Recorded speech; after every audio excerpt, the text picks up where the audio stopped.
Alors, nous allons pouvoir poursuivre par le deuxième panel.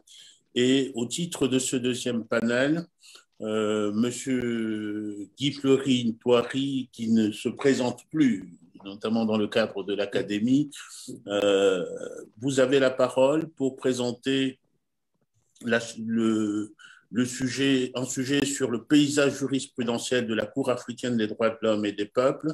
Guy Fleury-Thoiry est juriste auprès du conseiller juridique de l'Union africaine et il est dans tous les débats juridiques d'intérêt africain. C'est la raison pour laquelle je disais tout à l'heure qu'on ne le présentait plus. Vous avez la parole. Cher professeur, cher ami Jean-François, merci beaucoup.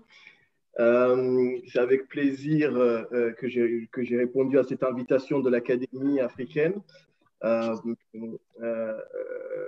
pour la pratique du droit international, une institution qui participe énormément dans le développement des débats sur le droit international, autour du droit international applicable en Afrique. Et je salue le dynamisme, bien évidemment, de son équipe de direction et tout particulièrement son président Jean-Baptiste Haleli-Bana. Et je dois ici tout de suite mettre un caveat et je regrette bien évidemment les difficultés techniques que Catherine connaît, puisque je me faisais un plaisir de retrouver professeur Catherine. Mais je vais, comme je disais, je devais introduire un caveat avant d'aller sur le fond du sujet qui m'a été alloué, pour dire tout simplement que ce sujet, tel qu'il est intitulé, il se présente un peu sous des allures d'une présentation générale, une sorte de panorama de la jurisprudence de la Cour. Et pour tous ceux qui se sont interrogés, peut-être ont eu cette impression qui était un peu trop générale, je vous rassure, vous avez raison. Alors, la raison en est que, tout simplement, du fait de mon indisponibilité au moment qui m'était initialement assigné pour faire cette présentation, je n'ai pas pu le faire. Et donc, d'avance, je présente mes excuses et requiers l'indulgence de ceux qui, dans mes propos, peut-être pourraient s'agacer ou s'interroger, que ces propos soient ou sonnent quelque peu anachroniques ou trop générales vis-à-vis des problématiques bien spécifiques et bien pointues qui sont abordées aujourd'hui. Monsieur le Président, chers collègues, chers amis de l'Académie africaine, bon, ce sujet, je dois dire qu'il était important de le situer vis-à-vis de ce parcours de masterclass. Et il me semblait qu'il était plus approprié d'y revenir, plutôt de le lancer au moment où il était plus pertinent. Donc, en guise d'introduction, je vais être très, très bref, parce que je pense que certains éléments ont été évoqués par-ci et par-là, et donc je ne vais pas faire des redites. J'entendais, en guise d'introduction, de retracer un tout petit peu les origines de cette cour, parce qu'il me semble que ça a influé énormément sur le paysage jurisprudentiel que cette cour a développé. Mais tout de même un petit mot pour dire que c'est des origines quand même laborieuses, du moins si on se réfère que depuis l'adoption de la charte africaine, déjà il y a l'absence d'une cour, de dispositions qui mentionnent une cour, et puis il y a eu les négociations qui ont été lancées au tout début des années 90, qui aboutiront avec le protocole de Ouagadougou le 10 juin 1998. Et il faudra encore attendre longtemps pour que les procédures nécessaires pour la ratification de ce protocole soient achevées. Opérationnalisation, installation de la Cour en 2008 et premier arrêt, enfin, décembre 2009.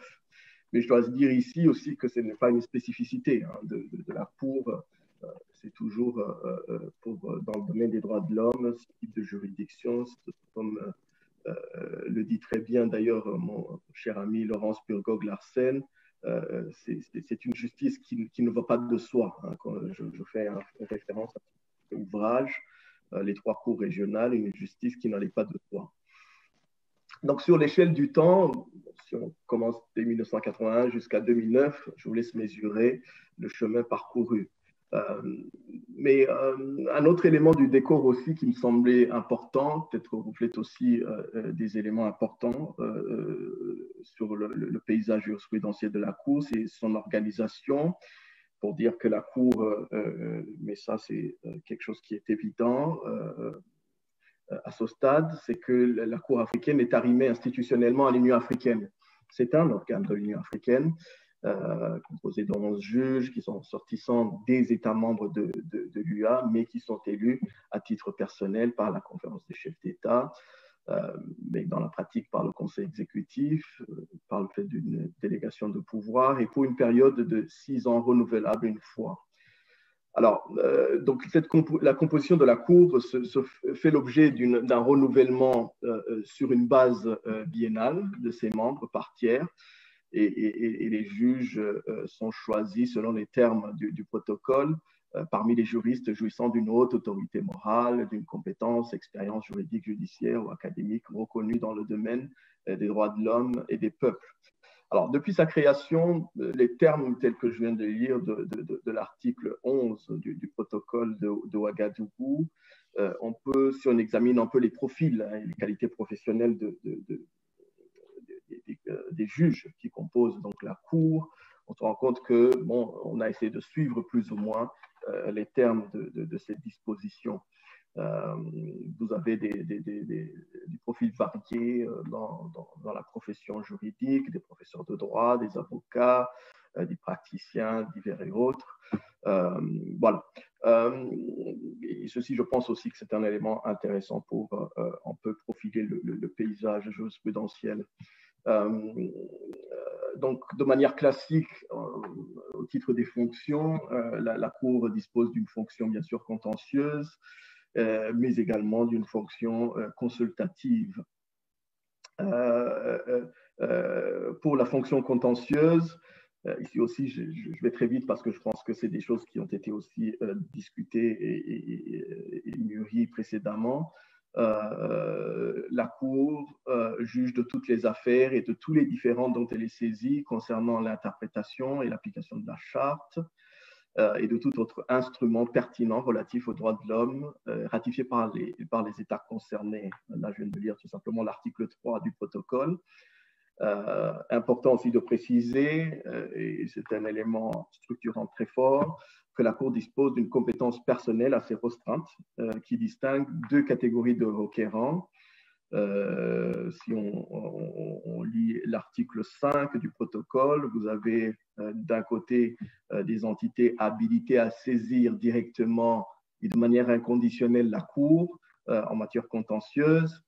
Et ce sont les États partis au protocole, la Commission africaine des droits de l'homme et des peuples, les organisations intergouvernementales africaines, alors que de l'autre côté, vous avez les individus et les ONG dont la compétence rationnelle personnelle de la Cour reste plutôt facultative.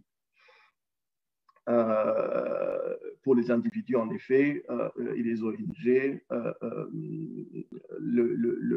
leur accès à la Cour est conditionné par le dépôt par les États partis d'une déclaration d'acceptation de la juridiction de la Cour. Ceci, est, comme je le disais, est un élément important qui a marqué considérablement et continue par ailleurs d'imprimer sur la jurisprudence de la Cour, mais nous y reviendrons plus longuement. La fonction consultative, très rapidement, est octroyée au niveau de l'article 4 du protocole et tous les éléments, je ne vais pas lire la disposition, mais tous les éléments laissent entrevoir, en tout cas, une potentielle importance de cette Cour vis-à-vis de cette fonction, même si on verra plus loin que dans la pratique, les choses sont un peu plus complexes. Mais alors, Pour aller directement maintenant sur le fond du sujet, c'était de s'interroger sur la lecture que l'on peut faire, ou si on veut, quels sont les enseignements majeurs que l'on peut tirer d'une lecture de la jurisprudence de la Cour africaine des droits de l'homme et des peuples. Sous réserve bien évidemment que mon cher collègue Roland Adjovi reviendra sur des aspects particuliers. Il y avait aussi une autre intervention que l'on n'a pas pu suivre sur le rayonnement de cette cour. C'est aussi des éléments qui vont approfondir les quelques éléments, j'ai envie de dire presque superficiels, que je vais donner. Mais pour un aperçu de ce paysage, une description de ce paysage, je commencerai dans un premier temps par fournir quelques éléments que je pense qui sont structurels, et ensuite je m'engagerai à pénétrer un peu plus dans la matière couverte par cette jurisprudence pour dégager quelques éléments aussi qui me paraissent importants. Et ensuite, pour terminer, je ferai une sorte de relevé de défi sur base de ces éléments-là. Alors, bon, les éléments structurels, à mon avis, il y a quand même certains éléments qui sont structurels, qui ont structurellement exercé une influence réelle sur la production jurisprudentielle de la Cour. Et en cela, cette jurisprudence est marquée, selon moi, par deux temps.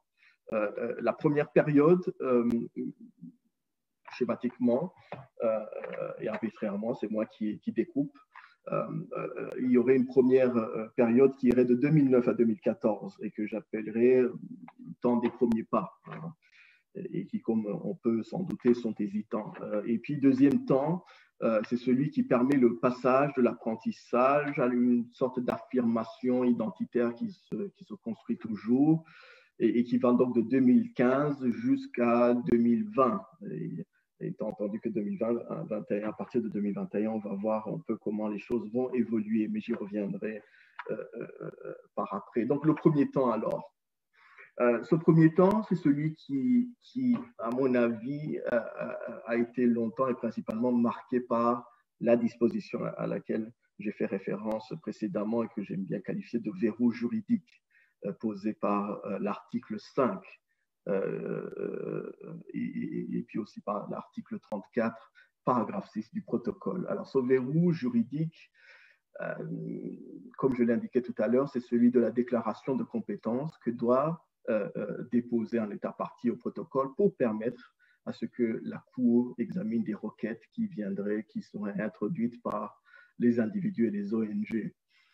Donc, ce verrou a vraiment couvert largement le champ du contentieux traité devant la Cour. De 2009 à 2014, vous pouvez vous rendre sur le site de la Cour, vous verrez que dans la majorité des affaires finalisées, la Cour s'est déclarée incompétente en raison du fait que les requêtes justement qu'elle était amenée à examiner avaient été déposées par des individus et des ONG contre des États qui n'avaient pas encore déposé leur déclaration autorisant une telle saisie.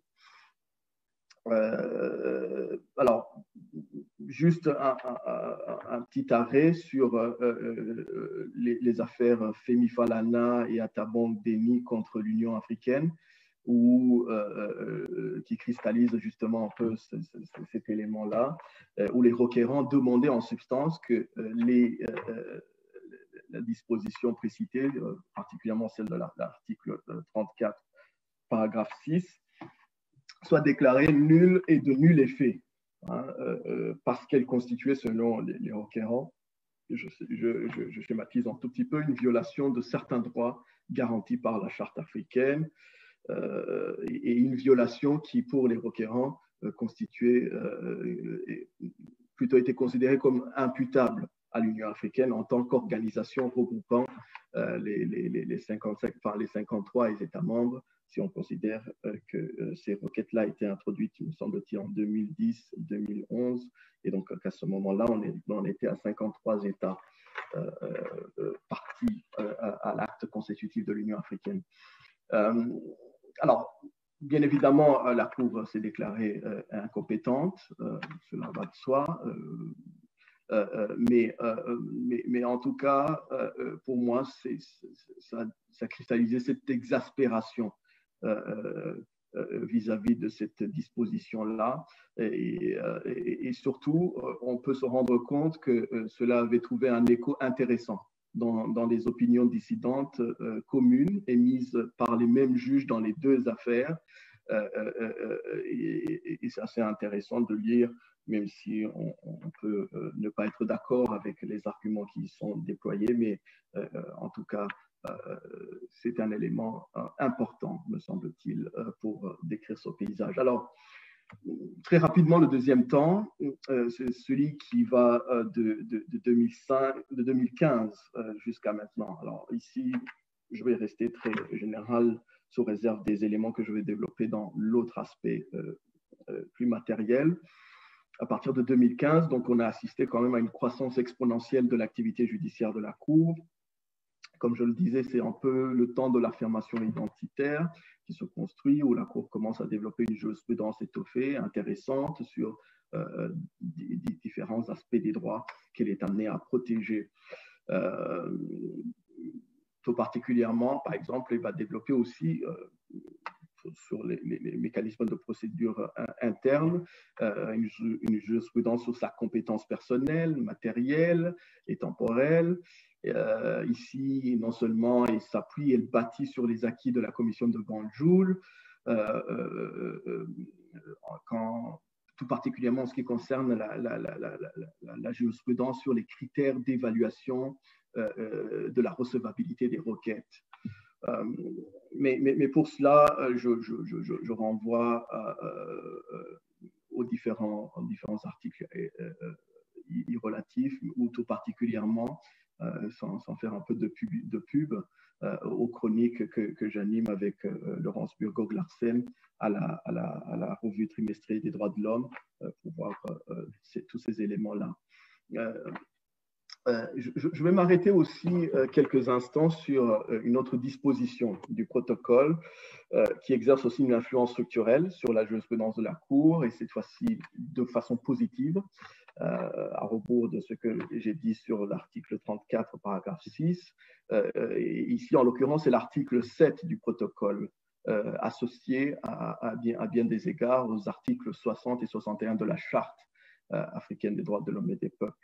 Alors, en vertu de ces dispositions, complétées par les autres que j'ai mentionnées, la Cour applique les dispositions de la Charte ainsi que tout autre instrument pertinent relatif aux droits de l'homme et ratifié par l'État concerné.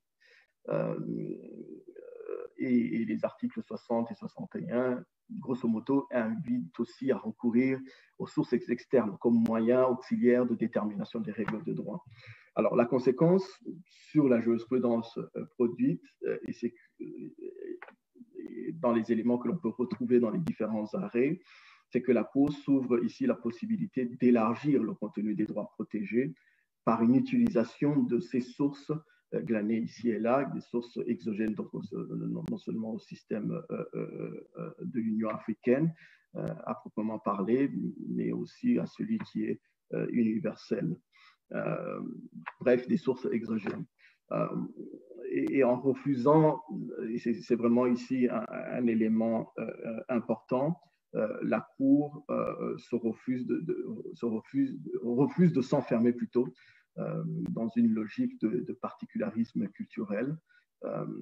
Et ici, c'est un élément assez positif, où la Cour récuse une approche dont l'effet, à mon avis, serait certainement négatif et en défaveur d'une jurisprudence innovante. Un autre élément, peut-être aussi, c'est la distribution géographique des arrêts qui sont rendus par la Cour. On note bien évidemment, et ceci on l'a relevé dans nos chroniques annuelles, c'est qu'il y a une prédominance des arrêts rendus cela va de soi, des arrêts contre les États qui ont fait la déclaration requise par l'article 34, paragraphe 6 du protocole, mais tout particulièrement la Tanzanie, qui est, comme vous le savez, le pays hôte de la Cour. Alors, la proximité des requérants semble être une justification logique, mais derrière aussi, on peut se poser des questions si ceci ne risque pas d'agacer et si finalement aussi le retrait de la déclaration par la Tanzanie n'est pas quelque part un reflet de cela, ou si aussi, si on va plus loin, est-ce que cela ne relève-t-il pas un problème pour la Cour pour sa vocation continentale? Est-ce qu'elle est suffisamment connue même sur le territoire des quelques États membres qui ont déposé la déclaration acceptant la compétence de la Cour vis-à-vis des requêtes individuelles et des ONG. Mais bon, ça c'est aussi à discuter. Un dernier élément, c'est sur la fonction consultative, de manière très générale, pour dire que, à mon avis, cette fonction, si j'intervenais il y a quelques mois, j'aurais eu tendance à dire qu'elle était presque mourante, mais il y a eu quand même un avis consultatif qu'il me reste encore à explorer, même à titre personnel, qui a été rendu en novembre 2020. Et qui permet quand même de garder un peu d'espoir. Mais la jurisprudence telle qu'elle s'était développée jusqu'à cette date-là me semble tout à fait très, très critiquable et marquait pour moi de manière regrettable le rétrécissement considérable du locus standi des ONG dans le domaine consultatif. Particulièrement par une interprétation très, très, très restrictive, à mon avis, sur les expressions d'organes de l'UA ou d'organisations africaines reconnues par l'UA, telles que l'avait fait la Cour. Mais ça aussi, c'est des éléments de discussion. Alors, Monsieur le Président, je m'en vais sur le deuxième aspect, c'est sur le plan matériel. Donc, sur le plan matériel, la Cour a rendu des arrêts fondamentaux en matière de protection des droits garantis par la Charte africaine des droits de l'homme et des peuples. Et comme je l'ai dit en introduction, très arbitrairement, c'est moi qui vais choisir, sélectionner ce qui me paraît comme fondamental. Sous réserve bien évidemment des autres éléments qui seront apportés, notamment sur cette question d'état de droit et de démocratie par mon collègue Roland Adjovi. Tout d'abord, un arrêt qui me semble important et qui n'est pas suffisamment exploité dans la littérature et tout particulièrement francophone, je le regrette, et moi-même je ne fais pas preuve d'exemple, c'est que la Cour montre sa capacité dans l'arrêt Ogiek. La Cour a démontré une capacité à appréhender ou à se saisir de manière transversale un ensemble de droits et libertés qu'elle veut et peut protéger. Donc, dans cet arrêt, il s'agit d'une affaire qui a été portée par la commission de Banjul contre le Kenya. Là aussi, c'est un élément très important pour contourner un peu le verrou juridique que j'avais mentionné. Et cette affaire kenyane avait fourni l'occasion à la Cour de se prononcer pour la première fois dans sa jeune histoire sur le contentieux dit autochtone ou encore indigène. Dans cette affaire, grosso modo, il s'agissait de l'expulsion des membres de cette communauté Ogiek sur leur territoire ancestral, qui est la forêt de Mau, un complexe forestier au sud-ouest du Kenya, et qui compte parmi les plus grands d'Afrique de l'Ouest. Et dans cet arrêt Ogiek, la Cour avait décidé de partir de son analyse sur le droit de propriété afin de consacrer des développements intéressants sur la notion, par exemple, de population indigène. Elle avait reconnu les Ogiek comme une population autochtone à cet égard et fut en mesure par la suite d'examiner des droits consacrés aux articles 2 concernant la non-discrimination, l'article 4, le droit à la vie, l'article 8 concernant la liberté de conscience et de religion, et puis tout un autre catalogue de droits tels que le droit à la culture, article 17, ou article 21 même si vous voulez, et 22, le droit à la liberté, à la libre plutôt disposition des ressources naturelles et droit au développement. Donc vraiment un arrêt très important à exploiter et comme je le disais, qui me semble ne pas l'être suffisamment. Ensuite, un autre arrêt, c'est celui Association pour le progrès et la défense des droits des femmes maliennes, qui concerne aussi cette question très importante des droits des femmes, mais aussi le droit à ce que sa cause soit entendue, lequel droit a nourri considérablement aussi la jurisprudence de la Cour africaine des droits de l'homme et des peuples, dans les différentes déclinaisons aussi que ce droit peut avoir. Je ne vais pas m'attarder beaucoup aussi, puisqu'il me semble que c'est des éléments aussi qui pourraient revenir dans l'une ou l'autre intervention. Mais quelques éléments aussi pour consacrer certains droits, comme plutôt pour s'appesantir sur certains droits tels que le droit à l'assistance judiciaire gratuite, la présomption d'innocence, les droits de la défense, l'impartialité du tribunal. Tout cela, ce sont des arrêts plutôt ce sont des aspects qui ont été abordés dans différents arrêts émis par la Cour.